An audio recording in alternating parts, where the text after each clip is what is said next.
perspective. How often have we used that word and thought we knew what we meant, but in reality didn't take a deeper dive into what it actually meant to those we come into contact with?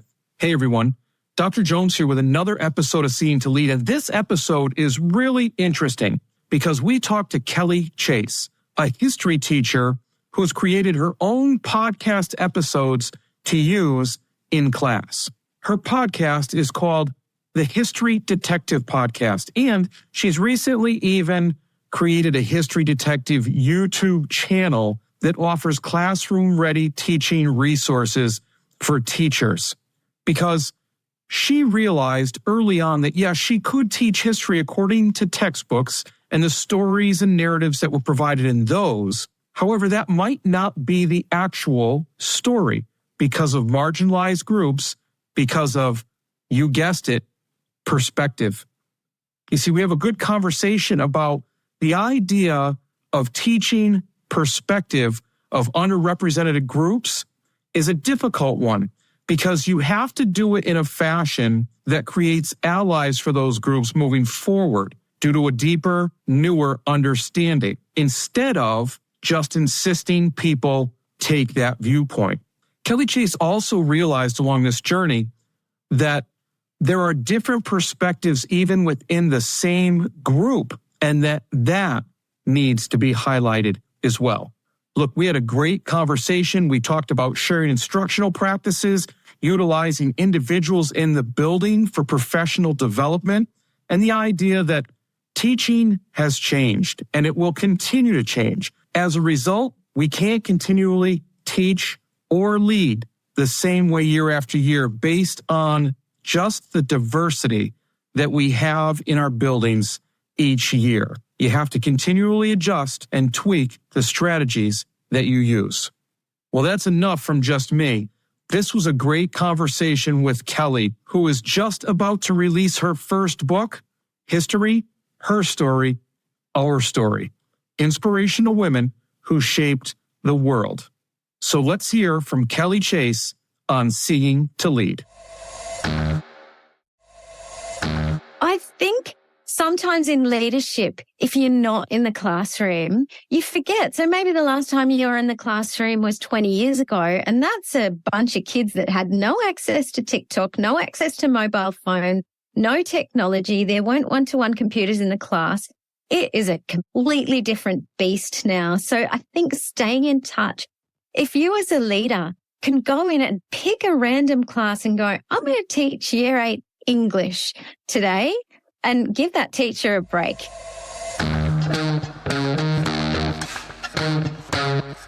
Dr. Chris Jones here, and welcome to Seeing to Lead, a show designed to help leaders increase their ability to effectively support, engage, and empower their staff through intentional practices so that they create an environment where everyone reaches their greatest level of success. On Seeing to Lead, communication rules the day as we hear voices from both teachers and leaders in an effort to examine perspectives, highlight misunderstandings, and provide steps to ultimately bridge the gap between what teachers need and provide through thoughtful dialogue. This show is about amplifying voices, creating understanding, and providing information to help everyone continually improve. I want to personally thank you for taking the time. Now, let's get to getting better.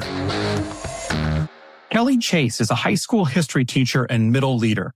She is the creator of the History Detective podcast and more recently, the History Detective YouTube channel, which is a classroom-ready teaching resource that teachers can use in both their classroom and online learning environments. Kelly started her teaching journey as an English as a second language teacher in Japan and eventually made the switch to high school where she fell in love with teaching history. She has a passion for both First Nations Australian history and women's history. Kelly is just about to release her first book, History, Her Story, Our Story, Inspirational Women Who Shaped the World. I'm excited about talking to Kelly today because one, I'm a little bit of a history geek myself, and two, she started her podcast and has a book that really acts as resources for teachers. So Kelly, welcome to the show. Thank you very much. I'm excited to be here. I love your podcast. Oh, thank you. You know, talking about podcasts, why don't we start with your podcast? I love the idea of a podcast that you've created. And we talked a little bit about it before the show, but why don't you let the listeners know how that came about, why you did that, and the purpose it serves? Well, when the podcast boom started, I started listening to podcasts. I downloaded the app and went, this is a fantastic medium. You can choose your own adventure with listening. So I thought this would be great for history students, for students in the classroom. But when I would search for particular topics that I was teaching, I would find that podcasts would go for an hour or an hour and a half or even 2 hours.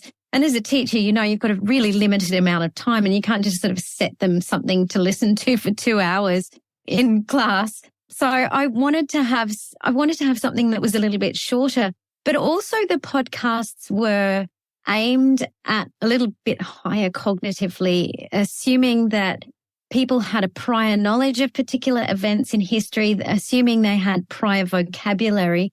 And also some of them were a little bit sweary. There was a bit too many curse words in there for me to show to my students.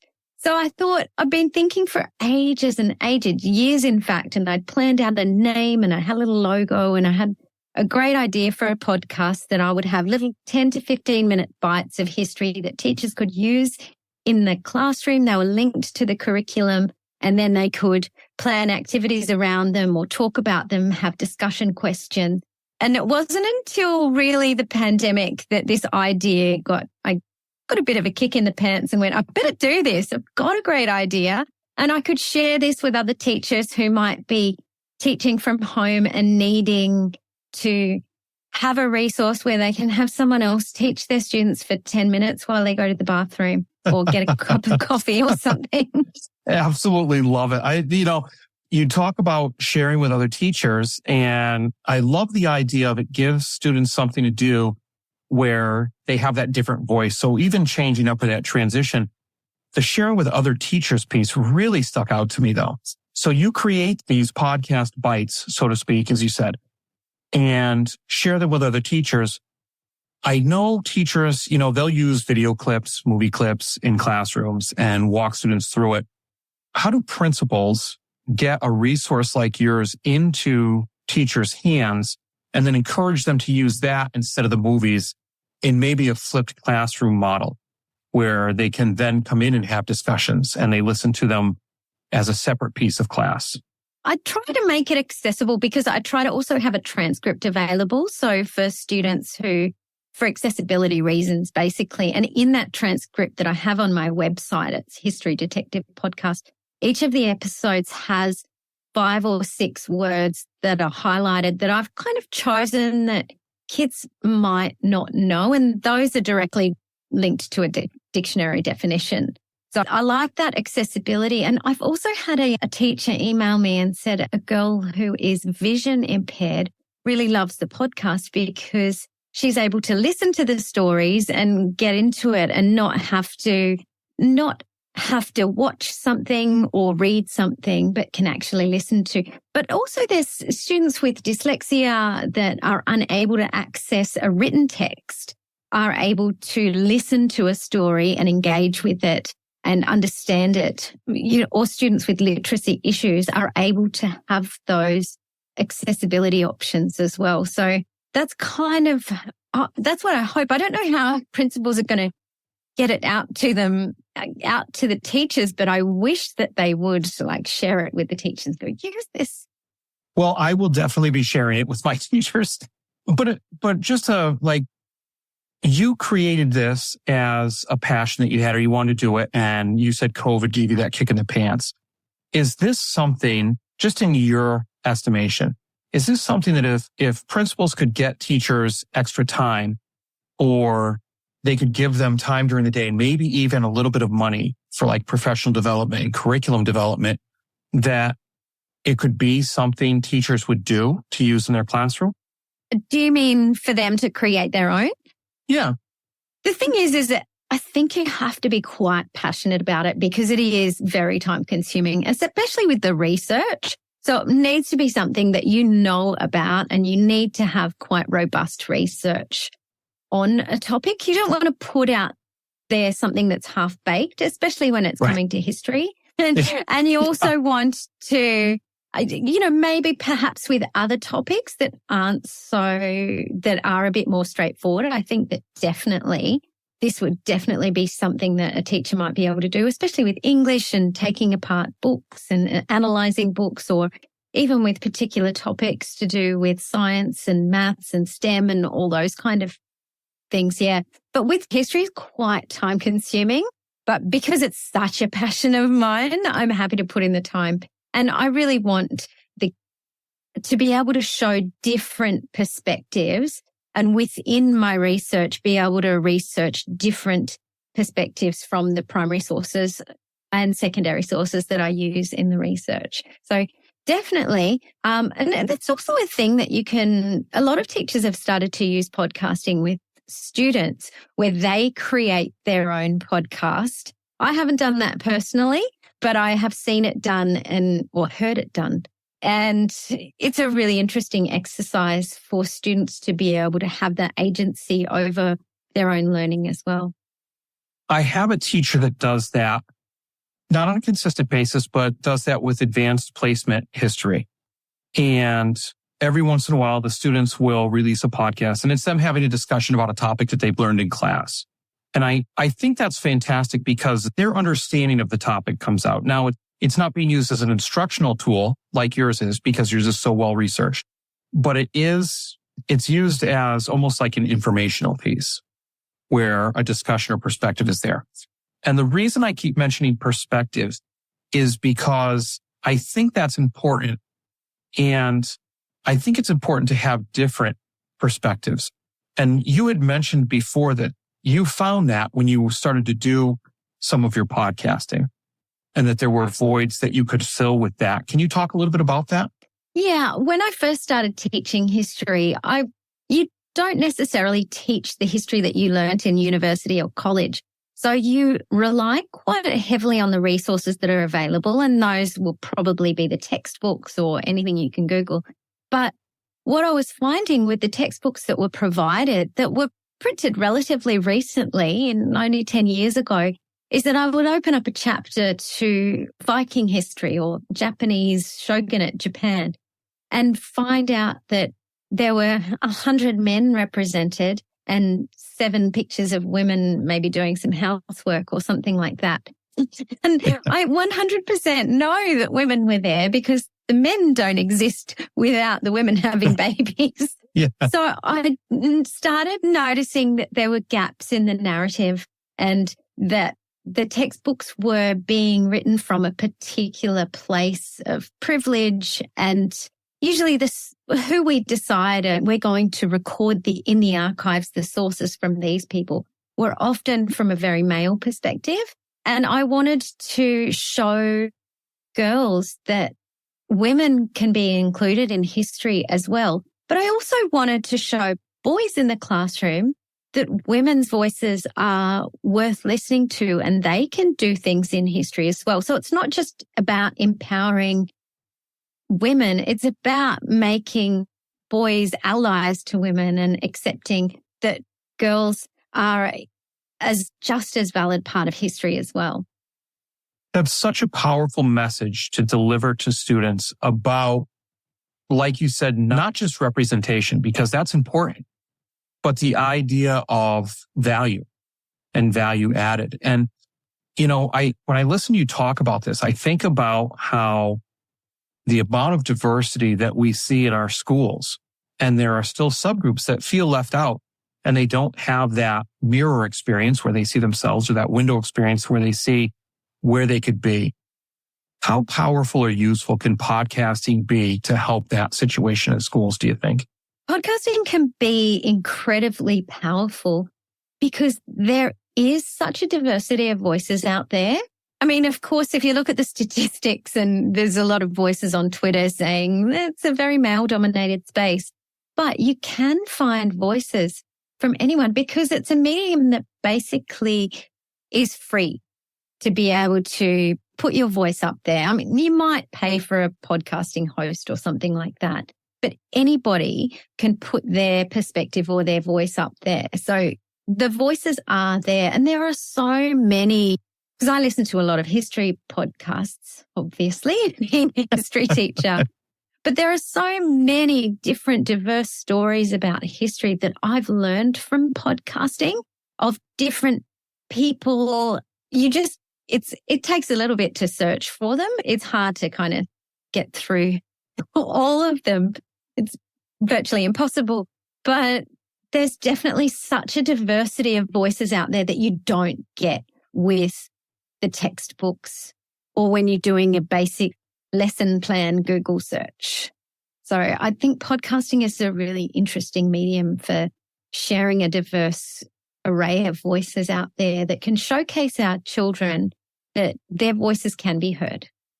So let's talk about that perspective a little more, because you're about to release your first book called History, Her Story, Our Story, Inspirational Women Who Shaped Our World. So talk to us a little bit about that book and what drove you. I mean, we got a taste of it when you were talking about underrepresentation of women in the textbooks and so forth. But talk to us a little bit about that journey, how you got to the idea of writing the book and what's in the book. What's the purpose of your book? The purpose of the book, it can work as a couple of ways. It can be a resource for teachers to get ideas of women that they could include in their classroom. They don't necessarily have to tell the story of the woman. They can tell the story. It can point to the podcast, or it can point to the YouTube channel, or you can just read the content as it is. But there's also reflection questions in there. But there's also a little bit of a guidebook at the beginning of how to be a little bit more gender inclusive in the classroom and what you can teach, how you can teach, what not to shy away from, and how you can create an environment where it's a bit more gender inclusive than the current textbook space that we have for teachers and the current resources that we have for teachers. So it can be used for people who are not teachers and who just love history, or someone who's a maths teacher who's into history and wants to hear about interesting women. I've tried to be a little bit diverse. Of course, it does skew a little bit towards Australian history, a little bit, but I've also got voices of women from Japan, from Vietnam, like a female perspective of the Vietnam War, a female Vietnamese woman during the war. There's also perspectives of French, Indian, tried to get women from all around the world, and even First Nations Australian women, as well as women who might feature on our money. Excellent. So how does it read? Is it a portrait of women? Is it more of a narrative style, or are we talking like a history textbook style? It's more of a narrative style. I try to have a little bit of a quirky voice in there and try to keep that voice in there. But also at the end of each chapter, you'll find some reflection questions. You'll find some vocabulary that you can talk about with your students at the beginning. And you'll also find at the end a list of resources and sources that I've used for the research in every chapter, because I wanted to model that, yes, I am using resources for my research. I'm not just, blabbing on about what I think, but I've used actual research for this information. And if you want to find out more, you can go and look up these places. Most of them are online. Some of them are from traditional ye olde books. Now it's interesting because it sounds like you're blending the traditional with the need for a new modern perspective on inclusivity. Is that fair to say? Yeah. So how can we as leaders in the classroom or in schools help in the classroom and help teachers like yourselves increase their ability to instruct with different perspectives, or increase their ability to help students see the value added in diverse populations? Because that seems like it's an important factor to you. Oh, absolutely. I think it's incredibly important to not just look from one perspective. It's important to look at how you can this particular group of people or this particular individual person within a group of people, because not all groups think the same. You can't just say that's the perspective of the Indigenous Australian people. Within that group of people, there are, a diverse array of perspectives as well. So you can have a perspective of an Indigenous Australian person or a First Nations person who agrees with the topic, someone who disagrees with the topic, someone who partly agrees with the topic. So I think it's really important to try and to be able to show the different perspectives of, we're always coming back to perspectives, aren't we? Yeah. And that's something, it's funny because my son's 17. He's, got his first girlfriend. And whenever he comes home with one of those life dramas, I'm like, have you thought about the other person's perspective or this person's perspective? Which is exactly what I do in a history classroom. So it is applicable to your life, not just the history class, because you can say, all right, I'm involved in this situation or this kind of conflict is happening within my life. Can I apply this idea of being able to see other people's perspectives within the situation to make me a more empathetic person or to make me understand their point of view and to make me be able to resolve the conflict in a less, I guess, head-to-head way, but being able to talk through someone else's ideas and what their ideas might be. So this idea of learning someone else's perspective is a life skill. That's absolutely. And I just have to say that's because my two boys suffer through that a little bit with me because I used to be a history teacher before moving into leadership. And I always say to them, that's what you get for having a history teacher as a dad, because I'm always saying, well, what about the other perspective? Where are people coming from? So that's a good thing. I'm so glad you mentioned the word empathy because we all talk about social emotional learning these days and more so as time goes on, and especially after the pandemic and so forth. But, there's a lot of self-awareness tied into that. And it sounds like from what goes on with the students you have, that you stress that self-awareness through providing these different resources and these different perspectives, which allows them to be empathetic because not only do they realize the perspective of others, but they start to realize where they're coming from and why that might be one-sided. So I really liked that you mentioned empathy. Supporting your teachers and students seems to be a struggle. They just don't seem to be engaged. You wish they would take more responsibility for their learning and culture of the building, but they just don't seem to be empowered enough to do it. So, my question is, have you checked out the book Seeing to Lead yet? It's all about creating a true educational experience where learning, growth, leadership, and community take center stage. Full of strategies and resources, Seeing to Lead is about attaining that goal by employing a model that supports, engages, and empowers all individuals to become leaders themselves. Pick up a copy today at seeingtolead.com. That's seeingtolead.com. Remember, you don't become a leader and then decide you need to support and recognize others more than yourself. It is the moment you realize it's about supporting and recognizing others that you become a leader. seeingtolead.com.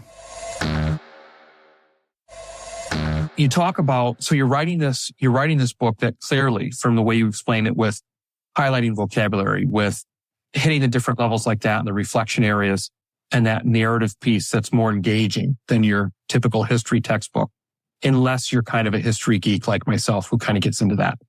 But you also talk about how you use podcasts. And before you were trying to use podcasts before you created a podcast.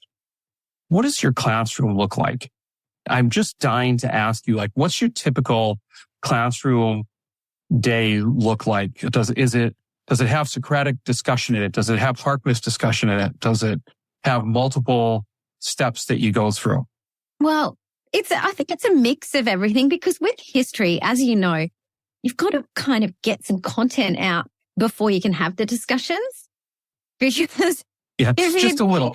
You got to push out a little bit of content. So I like to kind of get that content out there in different ways, whether it's visual with clips, videos, whether it's through a podcast, whether it's listening together, whether it's reading together or some guided reading, because kids, I find these days, they've got a bit of a deficit in vocabulary, and often history texts can be quite dense with difficult. So whether it's guiding them through that, and once we get through that, and it doesn't have to be an uninterrupted chunk of learning. If there's something you need to talk about, you want to discuss, you want to have a debate about, I love a good debate.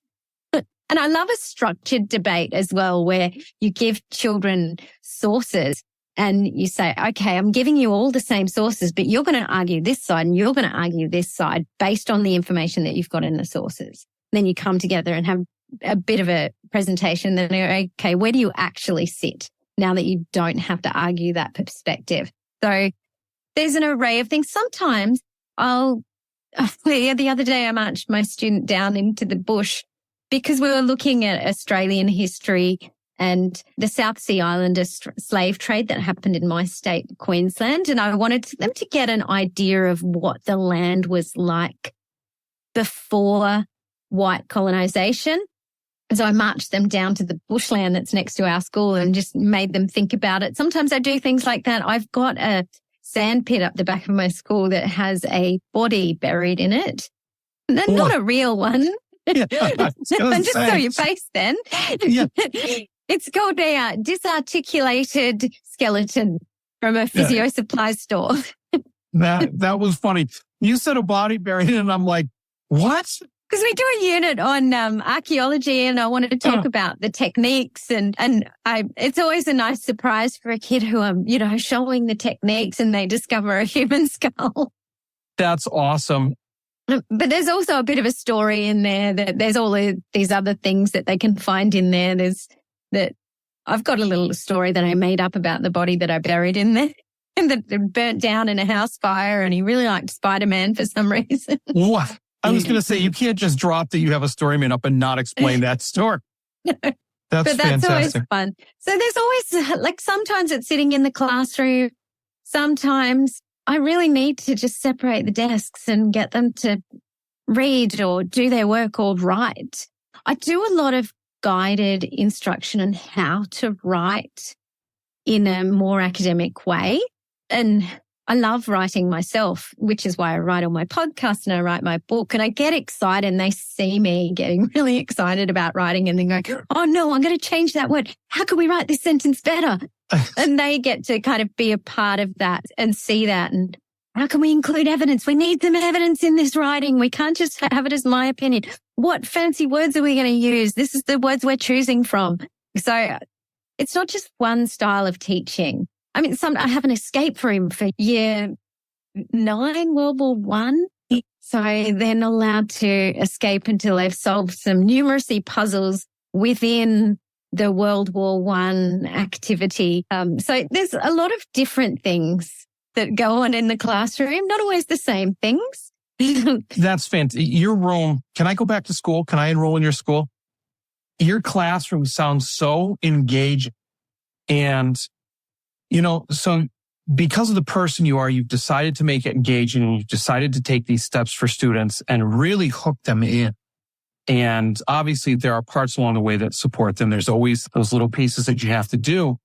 But how does a leader help that happen? If I were to be new to your school, say I was the new leader to your school and I watched you go to work for a week and see what you do in your classroom, I think my main goal in your classroom would be to, see things and maybe see if there's a way I could help you tweak anything, but basically get out of your way because you're so engaged and you're so empowered in taking these extra steps. How would I help other teachers become that engaged? How would I support them to do that and to be able to take those other steps and get into lessons the way you do?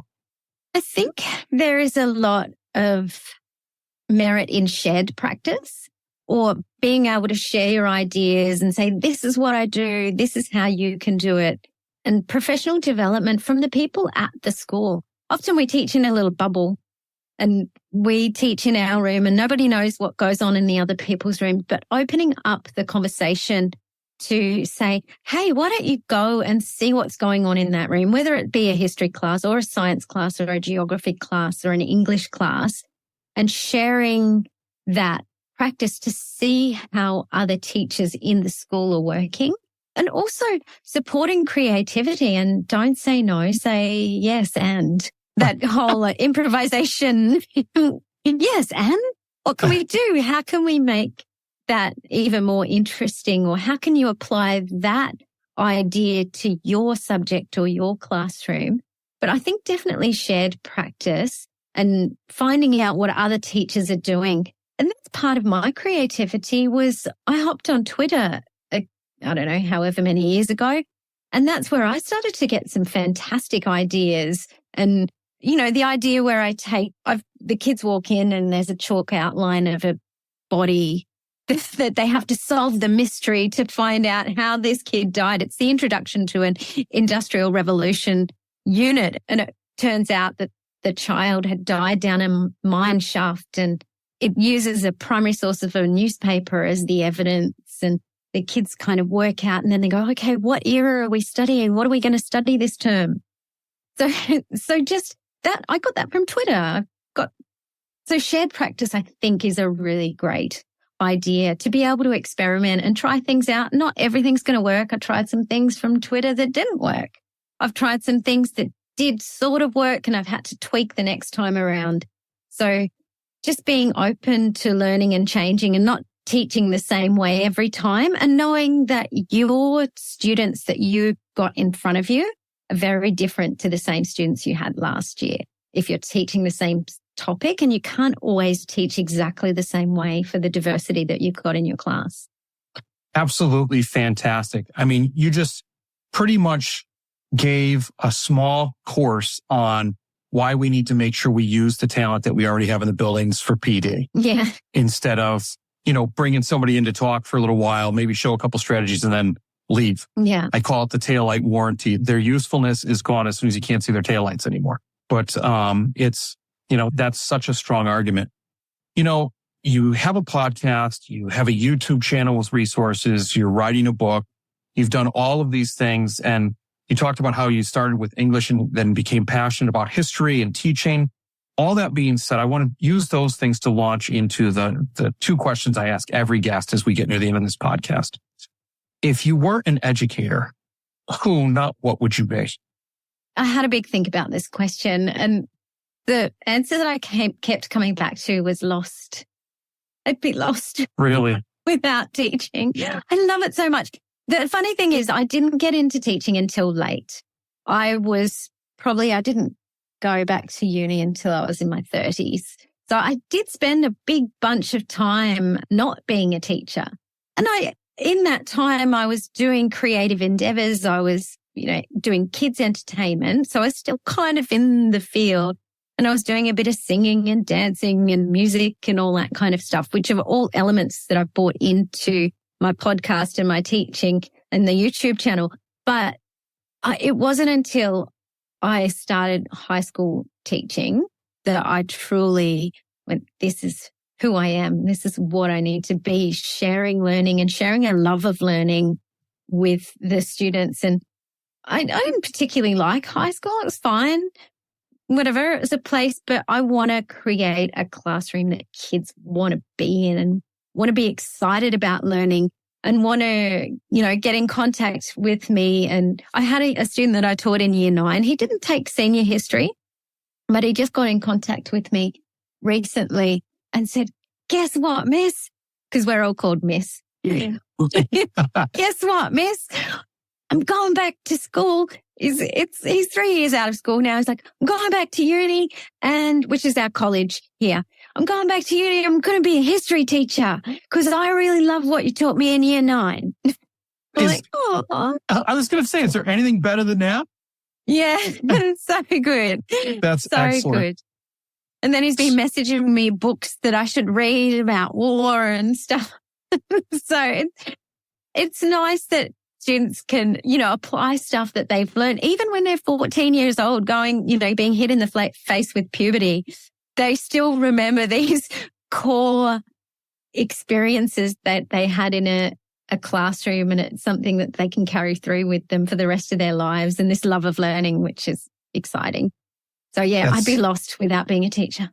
That's excellent. That is absolutely fantastic. So what's the best piece of advice you would give to leaders as they work to better support, engage, and empower those they serve? I think circling a little bit back to what I already said is use the resources that you have and share the talents of the teachers that you have. But also I was at work a couple of weeks ago and I needed to meet with the principal for a reason. And I said, "Oh, where is he?" And the secretary said, "Oh, he's up teaching year 7. And I said, "What? Okay, that's cute." And I think sometimes in leadership, if you're not in the classroom, you forget. So maybe the last time you were in the classroom was 20 years ago, and that's a bunch of kids that had no access to TikTok, no access to mobile phone, no technology. There weren't one-to-one computers in the class. It is a completely different beast now. So I think staying in touch, if you as a leader can go in and pick a random class and go, "I'm going to teach year 8 English today," and give that teacher a break. You know, that teacher might like a lesson to plan for their next, or I'm going to go into a year 12 vocational education class on, I don't know, manual arts or even childcare or whatever class, but go and see the different challenges that different teachers have in different areas of the school. So you as a leader can empathize with what they're going through. And you're not basing your ideas of what teaching might have been 20 years ago when you were teaching grade 7 PE. You're dealing with the current children and their current challenges and the diversity that's in the classrooms now and the technology that's in the classrooms now. So I think for leaders to get out there and actually just at least once a term, give a teacher a break and go teach a class of theirs, their most difficult class, and go, "What are you facing? What are you facing at the coalface every day? What do you have to deal with?" Because I think that gives more empathy and it gives also them ideas of how they could help with behavior management, how they can help with making the content more engaging, and also observing the teachers and observing the good teachers and the teachers who aren't so experienced or who are struggling to see what the issues are. So just getting out there, being visible. Good stuff. That's absolutely perfect. And you're right, because as leaders, if we're not going back into the classrooms, we lose touch. Yeah. And it's not because we're ignoring things, but that's a different story to be in front of a group of students for a whole class period teaching a lesson. Mm-hmm. That's a lot different than parent phone calls or emails or whatever else we have to be doing as far as paperwork.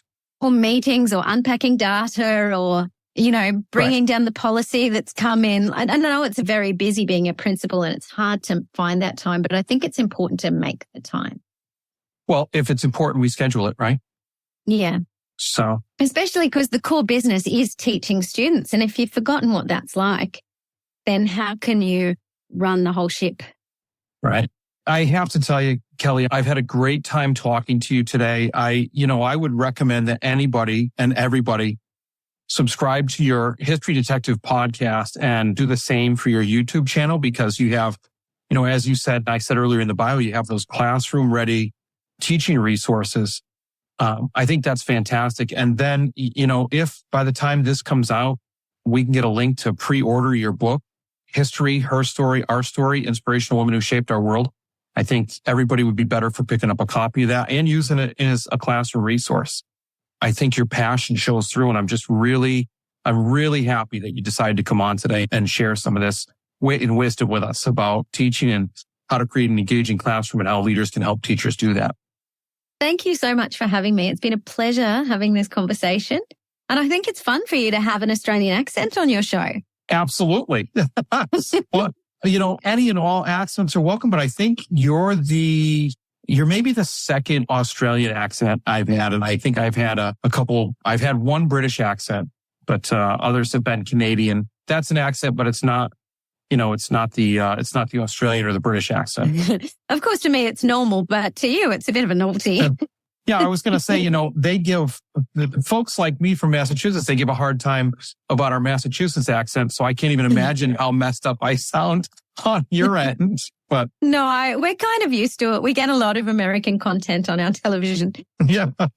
So, well, look, if anybody wants to follow up with you or get in touch with you, what's the best way they can do that? Of course, Twitter is the place where I originally started connecting with teachers. I am at History Detect.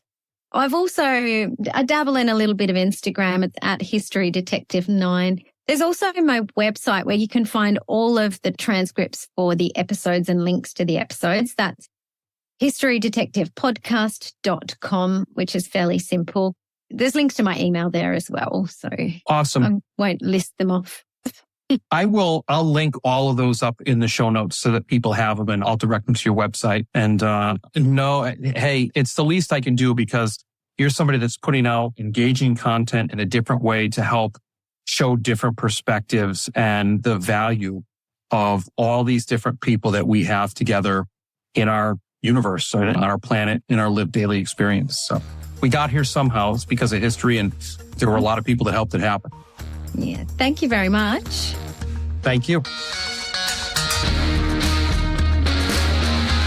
Well, that's a wrap, but not the end. Next step, be sure to take action on something you heard here today. Hey, thanks for listening to the Seeing to Lead podcast. If you would like to connect for any reason, email me at drchrisSJ@gmail.com or catch me on Twitter at Dr. C.S. Jones.